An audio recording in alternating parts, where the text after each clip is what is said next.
नरेंद्र मोदी के चुनाव के बीच में भड़काऊ भाषण के विरोध में कांग्रेस पार्टी चुनाव आयोग पहुंच गई और चुनाव आयोग पहुंच करके कांग्रेस पार्टी ने 17 शिकायतें चुनाव आयोग को सौंपी है और चुनाव आयोग से कहा है तत्काल नरेंद्र मोदी के केस में आप सुनवाई करिए और नरेंद्र मोदी पर कार्रवाई करिए।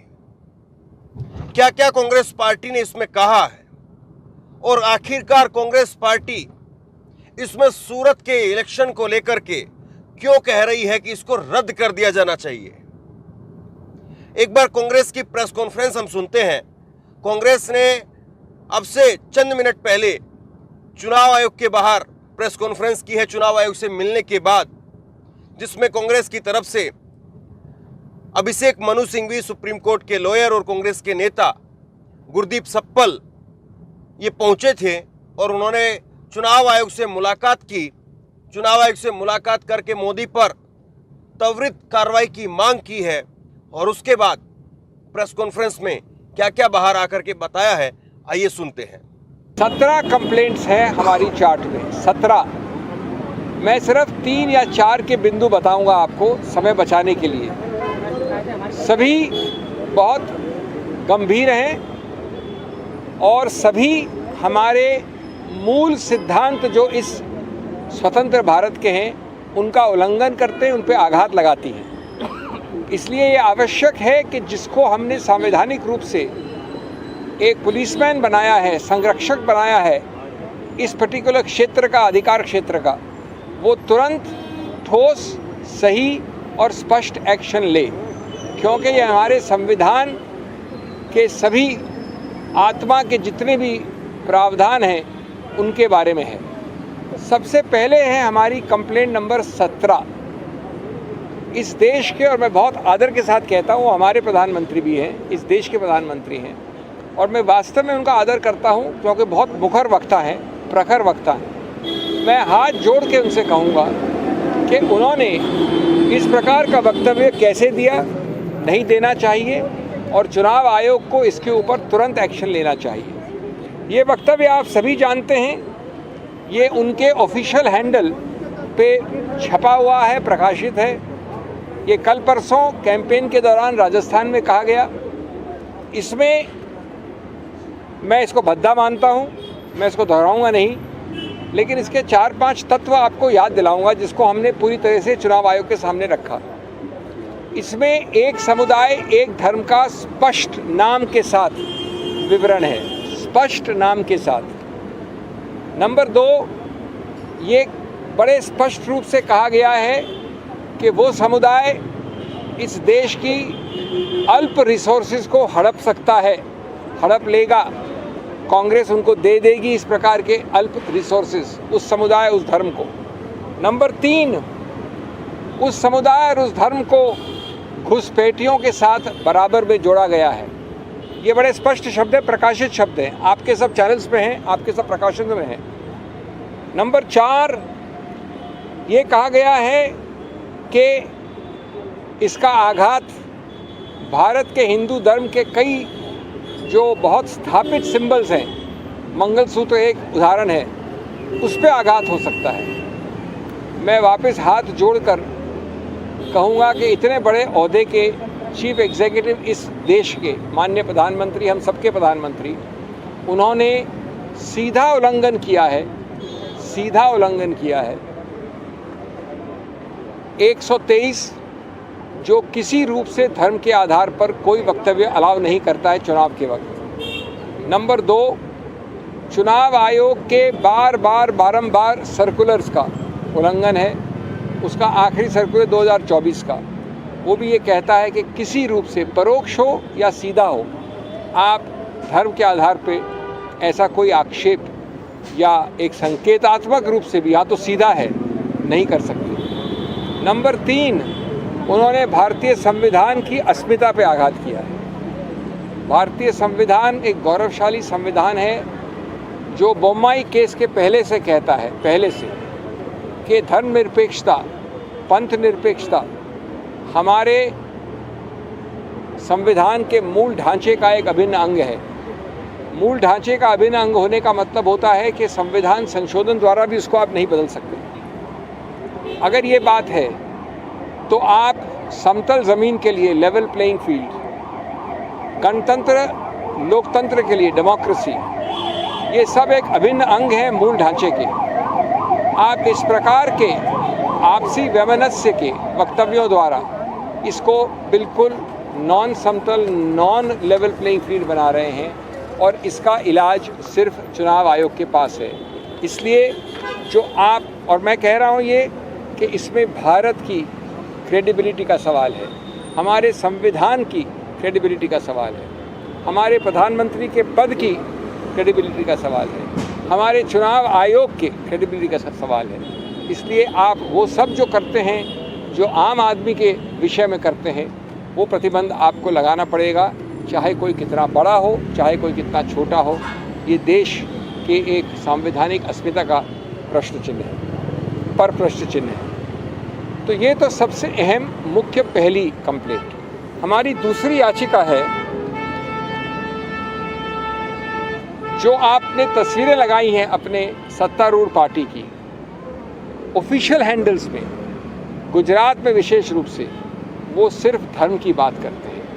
हमने फ़ोटो दी हैं, आप वो ऑफिशियल हैंडल उठा के देख लीजिए, उसमें सिर्फ धर्म के चिन्ह हैं। हम एक गौरवशाली देश हैं, मैं एक गौरवशाली हिंदू हूँ, ये गौरवशाली सिख हो सकते हैं, ये गौरवशाली ईसाई हो सकते हैं, लेकिन धर्म के चिन्ह हम अपने घर में पूछते हैं।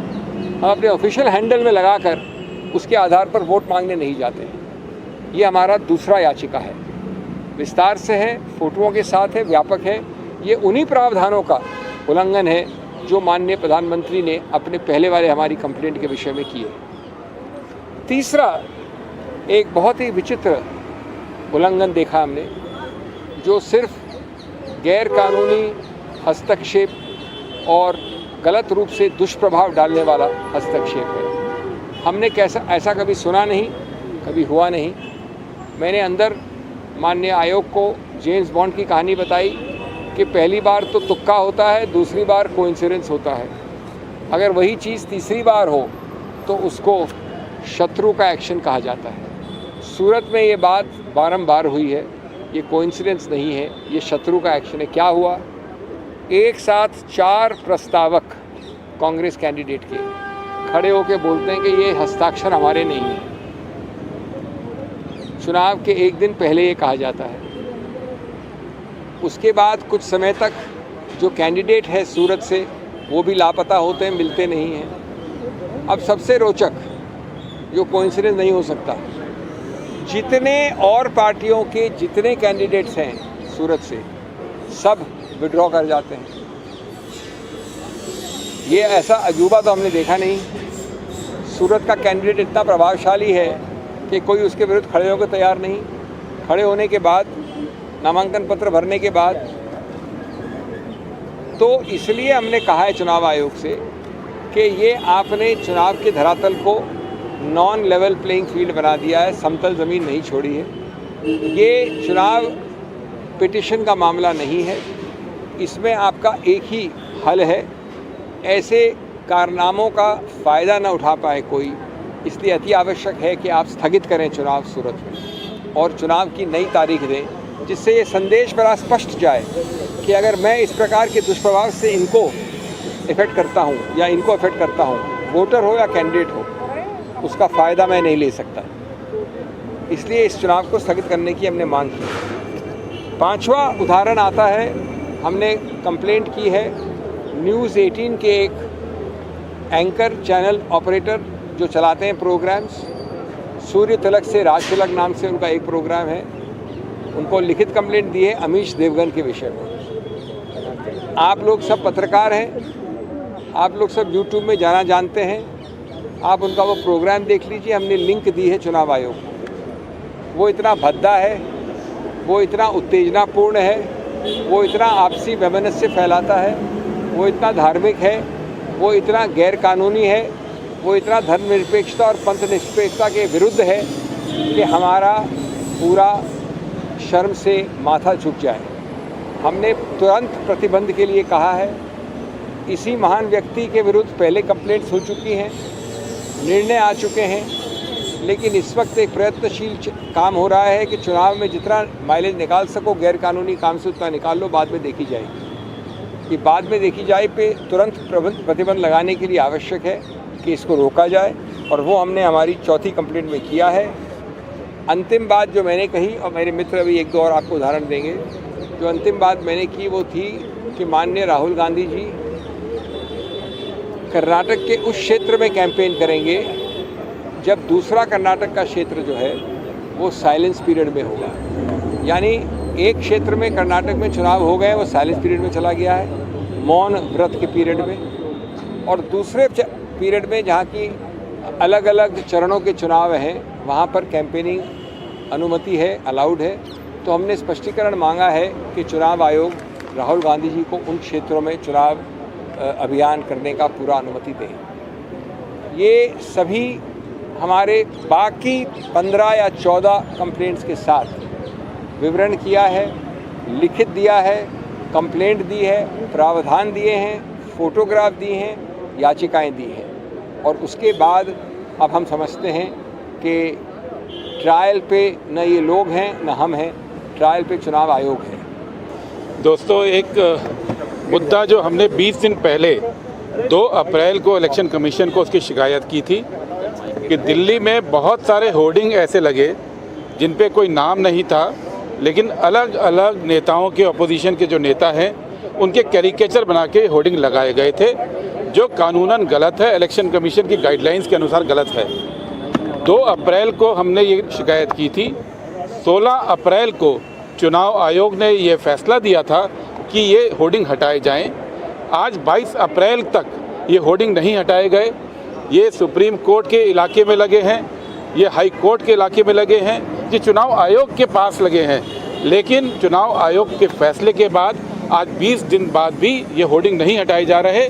और हास्यास्पद बात ये है, ये हैरानी वाली बात है कि कुछ दिन पहले, पिछले हफ्ते, चुनाव आयोग की एक टीम कांग्रेस पार्टी के हेडक्वार्टर 24 अकबर रोड आती है, और कांग्रेस पार्टी का जो साइन बोर्ड लगा है जिस पे हमारे सम्मानित अध्यक्ष मल्लिकार्जुन खड़गे जी की फ़ोटो लगी है, हमसे कहती है कि उस फ़ोटो को काले कपड़े से ढक दिया जाए क्योंकि ये चुनाव आयोग के गाइडलाइंस का उल्लंघन है।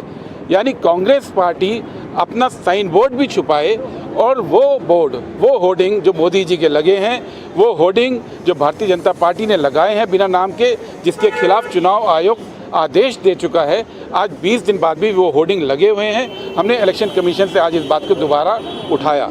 दूसरी बात हमने जो कही कि पिछले हफ्ते यूजीसी में 4 नए मेंबर अपॉइंट किए गए हैं। मॉडल कोड ऑफ कंडक्ट के दौरान जो एचआरडी मिनिस्ट्री है उसने अपने अधिकार क्षेत्र से बाहर जाते हुए ये 4 अपॉइंटमेंट किए हैं।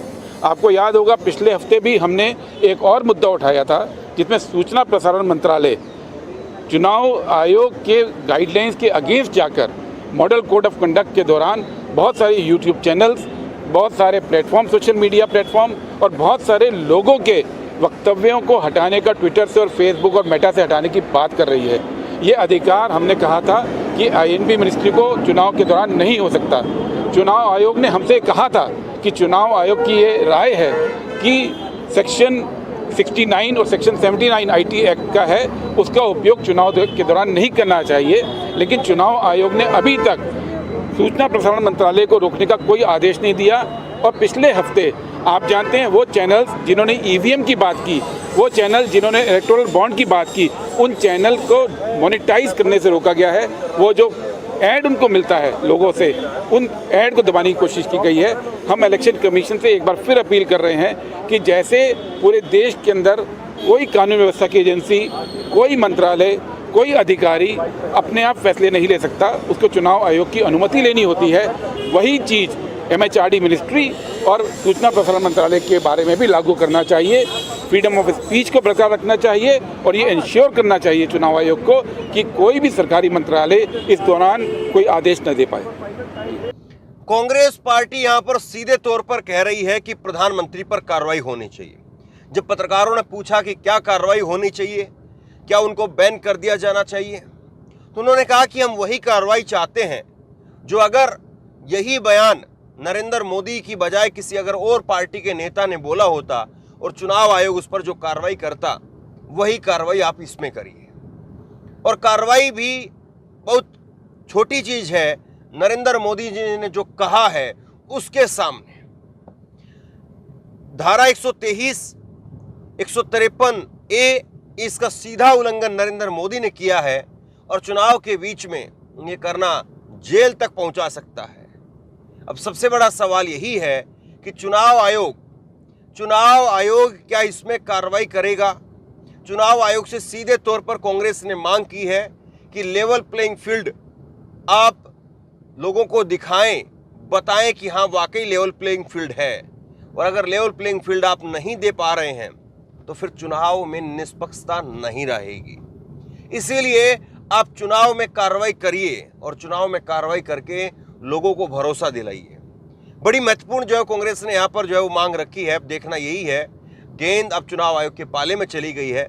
चुनाव आयोग जिसकी साख पर लगातार सवाल है, चुनाव आयोग जिसको लेकर के लोगों को भरोसा अब धीरे धीरे उस पर से उठ रहा है, चुनाव आयोग के पास मौका है कि 2024 के इस चुनाव में अपनी साख को दोबारा से बहाल करे और नरेंद्र मोदी पर सख्त से सख्त कार्रवाई हो। वही कार्रवाई जो कार्रवाई अगर कोई और नेता इस प्रकार की हरकत करता, इस प्रकार के बयान देता तो उस पर होती। शेयर कीजिए और आप क्या सोचते हैं नीचे कमेंट बॉक्स में लिख करके जरूर बताइए। और इसी तरह की तमाम खबरों के लिए ऑनलाइन न्यूज इंडिया को सब्सक्राइब कीजिए। अगर फेसबुक पर ये वीडियो देख रहे हैं तो फेसबुक पर हमारे पेज को लाइक कीजिए, फॉलो कीजिए और इस खबर को शेयर कीजिए। आपका बहुत बहुत धन्यवाद।